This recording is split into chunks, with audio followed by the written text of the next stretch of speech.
Good morning. On Saturday, I mentioned that fairy tales are stories that remind us that something else is going on, and that if you don't get younger, you won't be able to see all the things that God is up to in the world. Now, I certainly hope you don't think that I meant that the scripture is a fairy tale. I certainly didn't.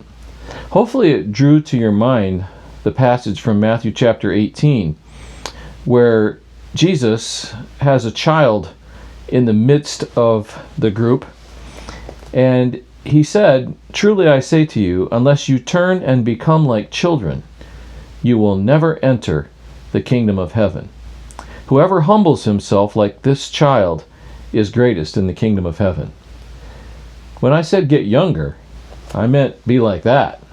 Like a child who says, wow, I think there's more going on here. More trusting, more confident. Now, in the Old Testament, this is never more obvious, at least to me, than in the case of Jeremiah when his city was being ransacked and burned and brought to the ground. It's terrible when you read what was happening in Jeremiah's day to Jerusalem.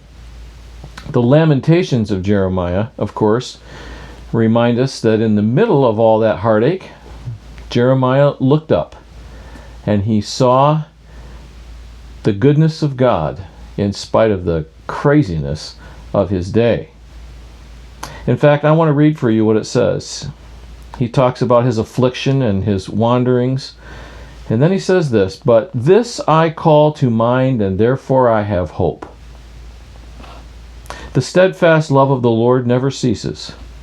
His mercies never come to an end. They are new every morning.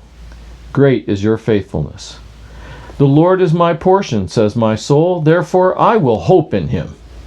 The Lord is good to those who wait for him, to the soul who seeks him. It is good that one should wait quietly for the salvation of the Lord."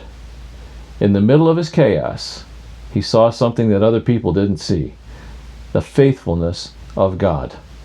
And that is no fairy tale. I'll see you tomorrow.